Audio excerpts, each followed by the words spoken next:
بسم الله والصلاة والسلام على رسول الله. أهلا وسهلا بكم أحبابي وأصحابي اللي بيتابعوني في كل مكان. معكم عمر شيتوس في برنامج الكرة مع شيتوس. قبل ما نبدأ حلقتنا النهاردة يا ريت ما تنسوش تعملوا لي لايك وشير وسبسكرايب وتعملوا فولو، ويلا بينا نبدأ حلقتنا النهاردة.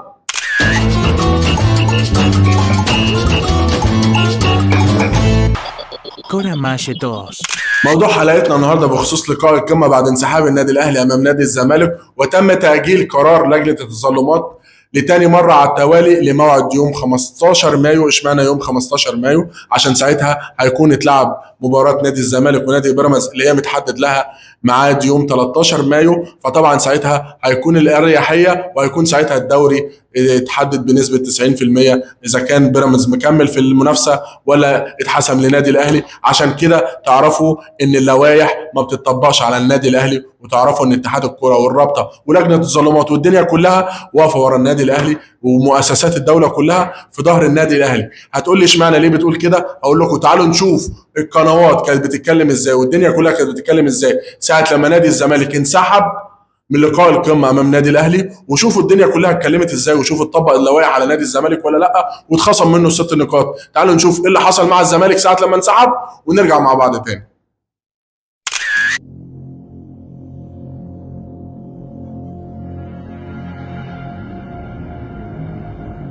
ازدواجية المعايير. النهارده مسؤول اتحاد الكوره يبلغوا حكم المباراه، الراجل رايح وظبط الساعه وكله بيتكلم على 7:30، وبعد ما عمل الاحماء بتاعه هو والمساعدين وبعد ما الاهلي يسخن على ان المباراه 7:30. هقول لك الفارق بقى. الفارق ان النادي الاهلي كان عايز، هو عنده الرغبه.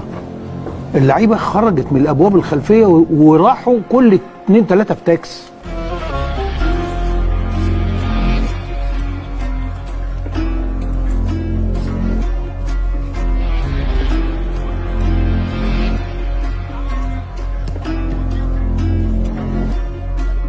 لا عذر سنوي ولا عذر قهري، مش كل ما تيجي تلعب الاهلي في مناسبه تعمل لك حدود. وبناء على ذلك قرار اداره المسابقات تطبيق الماده 51 خاصه بالجزاءات المترتبه على حاله الانسحاب في هذه المباراه كالاتي: توقيع الغرامه الماليه التي تحددها مجلس الرابطه، اعتبار ناديكم مهزوما في المباراه 2-0، خصم 3 نقاط من رصيد ناديكم بخلاف المباراه التي يعتبر فيها ناديكم مهزوما، ويعاد ترتيب الفريق ضمن جدول المسابقه، معاقبه كل من له صله بقرار الانسحاب.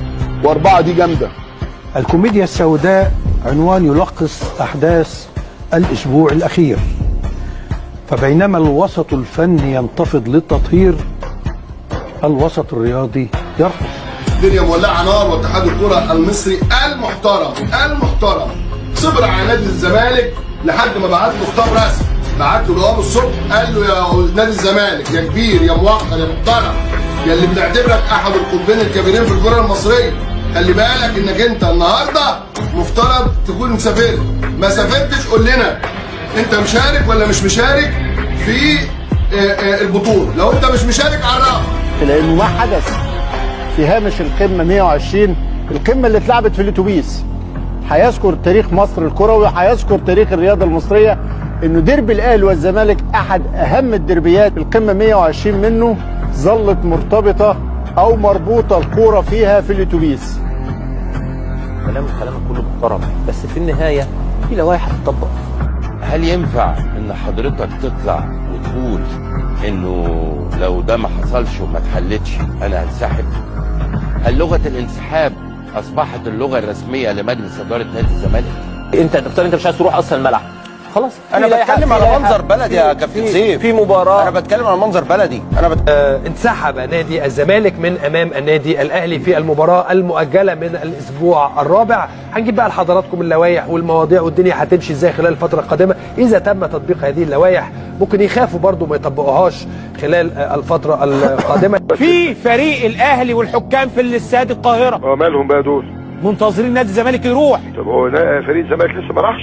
لا، فتخيل الامن راح، حكام جم امبارح دفع لهم فلوس، الاهلي راح عامل معسكر، واخدين الموضوع بجديه.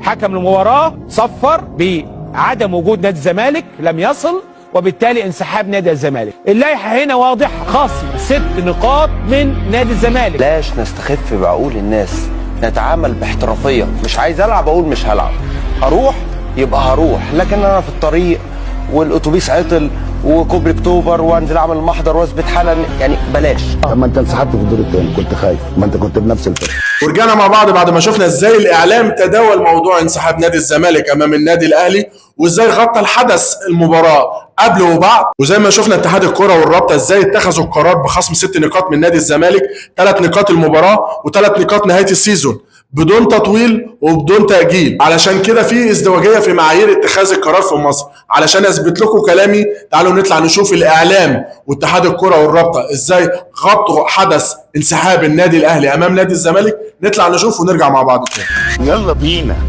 يلا بينا يلا بينا يلا يا نصار.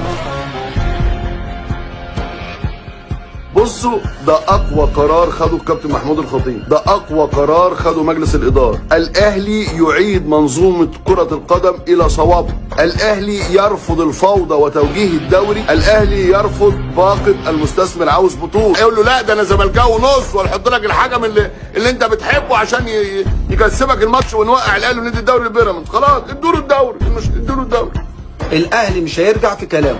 الاهلي طالما اصدر قرار وقال في بيان انه لو مفيش حكام اجانب مش هيلعب وهينسحب، الاهلي هينفذ اللي هيقوله. النادي الاهلي قال ايه؟ لو ما تنفذتش طلباتي انا مش هكمل مسابقات الدوري. انا بتكلم على القرار نفسه.